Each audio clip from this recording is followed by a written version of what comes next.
Di ba? Binagbakan na binagbakan po ng mga netizen si Atty. Rowena Guanzon. Parang naulyani na nga po. Sumablay na yung pag-iisip po. Pag sumali po, kumampi sa mga DDS, yun ang resulta po, mga kababayan, nawawala sa sarili.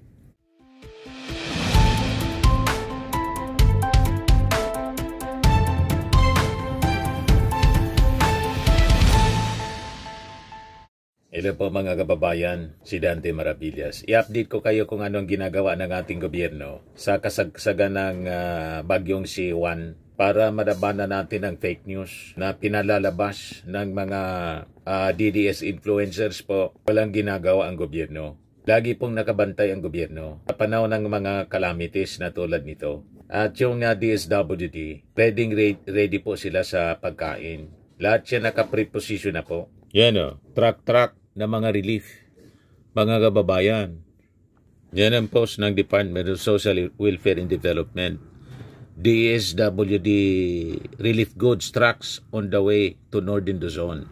Hangad ng DSWD ang kaligtasan ng lahat ng DSWD truck drivers para sa delivery ng karagdagang 100,000 kahon na family food packs na pang preposition sa North Luzon Hub ng kagawaran ngayong linggo. Maraming salamat sa inyong dedikasyon sa pagpapaabot ng tulong para sa ating mga kababayang nangangailangan. Kayo'y tunay na angels in red vest na hindi alintana ang anumang sama ng panahon dulot ng Super Typhoon Juan. Ang swift response ng DSWD ay alinsunod sa direktiba ni Pangulong Ferdinand R. Marcos Jr. na paigtingin ang mabilisang pag-atid ng tulong sa mga Pilipinong nangangailangan. Sabi po yan ni DSWD Secretary Rex Gatchalian. Walang tigil kasi yung paninira ng mga DDS, mga kababayan. Tingnan ninyo po itong post ni Atty. Rowena Guanzon, dating COMELEC Commissioner at ngayon isang political commentator. Sabi niya sa kanyang post, mga nasiraan ng bahay at kabuhayan dahil sa bagyo, bibigyan ng DSWD ng 5,000 to 10,000. Babaeng lumabas lang sa imburnal, binigyan ng 80,000 ng DSWD. Pambirang gobyernong ito. O, di ba? Kaya sinupalpal siya, mga kababayan, ng isang call center agent. 29 anyos na call center agent, hindi abogado. Mga kababayan, sabi ni Cathy Mendoza, against din ako sa 80,000. Pero tingnan mo naman ang difference noon kaysa ngayon. Buti nga galante ang gobyerno ngayon kaysa sa panahon ni Duterte. Ni minsan di ako nakatanggap ng 5,000 diyan o 10,000 o 80,000 sa kanya. As in, wala talaga. Noong pandemic, wala din. May tita ko, kay tita ko pa ako humingi ng tulong dahil walang kwenta ang gobyerno ni Duterte. Ayuda wala, tubig wala, kuryente wala din. Noong binagyo kami sa Pangasinan, lubog kami sa baha niyan, 2021. Pambira ka, Lola. O, diba, mga kababayan? Supalpal yung matanda sa isang call center agent.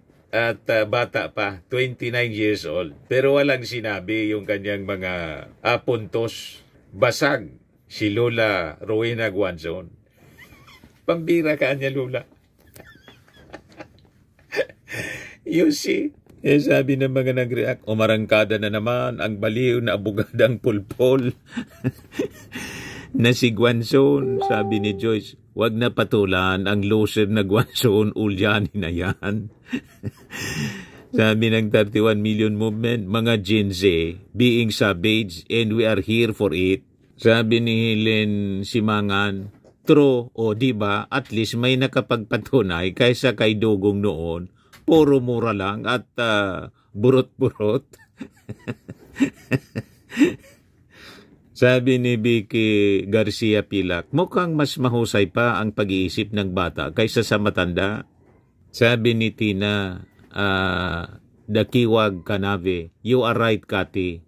Some people are so blind that they cannot see what our President BBM is doing. Biblically, we have to submit to authorities. Peace everyone. Yan po ang dahilan kung bakit tayo sumusuporta sa ating gobyerno, kasi ako naniniwala sa Bible. At ang utos ng Bible po, let every soul be subject unto higher authorities or higher powers. For there's no power but of God. The powers that be, are ordained by God. Whosoever resisted the power, resisted the ordinance of God. Ayaw nating kontrahin ang kautusan mismo ng ating Panginoon, na dapat tayo po, nire-respeto tayo, nagpapasakop tayo sa mga governing authorities. Kasi daw, ministro sila ng Diyos dito sa lupa. Hindi po si Digong ang ministro ng Diyos sa lupa ngayon. Kaya nung panahon na si Presidente Digong pa yung Pangulo, sinuport natin. Lang sumubra. Pero hindi tayo nanawagan na mag-resign na. Di ba? Dapat ganon. Patapusin natin sa kanyang turno. And we elect another leader sa 2028. Ito hindi yung gustong mangyari po ng mga religious organizations. Gusto mag-people power daw sa November 16 to 18 para iluklok si Sara. That is against the word of God, mga kababayan. That is rebellion. At ang rebellion, mga kababayan, is of the devil. Alam din niyo ba? Ang unang nag-rebel against God, si Satanas. Kaya pag ikaw ay rebelde ang pag-iisip, ang ibig sabihin niyan, nakikinig ka sa sutsot ni Satanas, sa bulong ng Diablo. Yan ang ibig sabihin niyan. Itong mga DDS, ang ibig sabihin niyan, kampi kayo sa bulong ng Diablo, nakikinig kayo sa bulong ng Diablo. Kasi ang sinasabi sa Word of God, magpasakop tayo sa governing authorities. Yan po ang tama. Kaya itong mga religious organizations na gusto mag-people power, bulong ng Diablo ang pinakikinggan ninyo. Hindi po yung kautusan ng ating Panginoon ang sinusunod po ninyo. Kaya tama itong sinabi ni Tina. Sabi ni Beatrice Tolentino Beltran, salamat mga kapatid sa mga nagtatanggol sa ating mahal na Pangulo BBM dahil ginagawa niya lahat ng kanyang makakaya para sa ikauunlad ng ating bansa at para matulungan ang mga Filipino, lalo na itong mga nasalanta ng kalamidad. Magtulong-tulong tayo na ipanalangin sila. Yung ating Pangulo agad-agad na pumunta doon sa Cebu, pinag-iinsulto mga kababayan ng mga DDS netizens. Yan kung ano-ano ang pinagsasabi dito. Kung sino pa yung nagtatrabaho, mga kababayan, pinag-iinsulto nila. Diba? Kung ano-ano yung pinagsasabi sa ating Pangulo. Yes, sabi ni Mimi Mercado, magpasalamat na lang kahit ano ang natatanggap sa gobyerno. Kalikasan yan, di yang kagagawa ng tao. Malaga may magbigay ng biyaya. Si Lord lang nakakaalam ng kapalaran nating lahat. Sabi ni Bong Tablason, kaya ikaw Lola Rowena, isipin mo man lang ang sasabihin mo bago ka magngaw-ngaw. Yan, basahin mo yung messages ng isang taga Pangasinan para sa iyo. Diba? Binagbakan po ng mga netizen si Atty. Rowena Guanzon. Parang naulyani na nga po. Sumablay na yung pag-iisip po. Pag sumali po, kumampi sa mga DDS, yun ang resulta po, mga kababayan, nawawala sa sarili. Ito pa, si Main Marasiga naman po, isang Gen Z college student. Sinupalpal naman po si Mark Lopez na isang DDS commentator, fake news peddler. Ayan sabi kasi ni Mark Lopez, namatay na mga kababayan natin dahil sa kapabayaan, tapos ang priority pa nitong administrasyon na ito, magpakulong ng Duterte ally sa ICC. Sagot mga kababayan ni Main Marasigan, isang Gen Z college student, pag samasamahin mo mga namatay sa bagyo sa panahon ni Duterte, aabot sa 5,000. Naalala nyo ang bagyong Odette, 405 ang namatay at 1,371 ang nasa bubong ng bahay, plus ang mga namatay sa bagyo, nabubulok na sa kalsada. May nagawa ba kayo noon? Isang bagyo pa lang, pero mas inuna ninyo pang pagtulungan si Laila de Lima na wala namang kasalanan sa kasong isinampa ng tatay mo. Hindi pa tumatakbong presidente si BBM, yang si Calvo may kaso na yan sa ICC noong 2017. Sisisihin mo yung nagsampa ng kaso? Sisisihin mo yung nagsampa ng kaso? Hindi si BBM. Pwede ba? Supalpal mga kababayan. Unang-una, i-combine mo pa yung mga nasalanta ng bagyo, matay sa bagyo, panahon ni Digong at saka panahon ngayon. Mas marami pa yung na-EJK po. More than 30,000 na na-EJK. Mas matindi pa sa lahat ng bagyo na tumama sa Pilipinas sa panahon ni Digong at saka sa panahon ng ating Pangulong Bongbong. So dapat talagang priority yon na kasong crimes against humanity. Kasi yung mga casualties doon, mas marami pa sa casualties sa Yolanda. 6,000 lang yung casualty sa Yolanda. Pero yung casualty sa war on drugs, mga kababayan, more than 30,000 based sa report ng mga human rights groups. So paano hindi bigyan ng priority? Ang chief implementor sa war on drugs, si Bato de la Rosa. Saka hindi man si PBBM yung nag-file ng kaso. Tama si Main Marasigan. Ang nag-file po mga pribadong complainant, pamilya ng mga na-AJK. Ba't ituturo ninyo ang ating Pangulong Bongbong? 2017 pa, hindi pa siya Pangulo. So, parehas ang script nila, mga kababayan. Nung binabasa ang statement ni Kiko Barsaga, na isa ring DDS, ina-accuse yung ating Pangulo na siyang nagpalabas ng warrant of arrest laban kay Bato. At ipapahuli daw, pati si Marcoleta, si Bongo. Anong kinalaman ng ating Pangulo sa ICC warrant?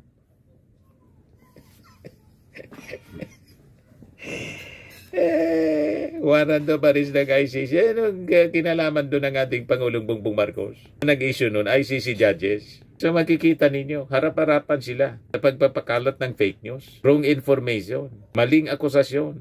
Sabi ni Edwin Tugano Bilmonte, tama ka Iha, kahit walang bagyo, lindol, sa panahon ni Digong, 30,000 ang napatay sa drug war niya. Fight Miss Main, sabi ni Inyano. Sabi ni Hazel, ang laban mo, Miss Main, ay laban din namin. Is that make sense? Sabi ni Lisa, supalpal na naman mga didilis, puro puna, mas may alam pa sa inyo. Si girl, good job. Supalpal mga kababayan. But anyway, ibigay ko ito sa inyo mga magagandang balita galing sa gobyerno. O ngayon, magpapatupad daw. 43 minutes ago pa lang. Yung DOTR magpapatupad ng libreng sakay sa MRT at LRT dahil sa Super Typhoon 1. Roro at cargo fees, toll, libre na para sa emergency responders, relief goods, vehicles. So yan po ang pahayag mga kababayan ngayon ng Presidential Communications Office. O, ibigay ko sa inyo yung latest ng report ng Pag-asa. Ito po yung tinatayang. So, dito sa pinaka-latest forecast track natin, makikita natin, ito po yung tinatayang lokasyon ni Uwan kaninang alas 8 ng umaga. At mamayang alas 8 ng gabi, makikita natin, lumapit na siya dito sa may bandang coastal waters ng San Luis, Aurora. So generally, yung inaasahan nating landfall ay mamayang gabi or bukas ng madaling araw dito nga sa central portion of Aurora. At makikita po natin, no, center track hanggang sa makalagpas ng landmass, ano ba yung mga lalawigan na posibleng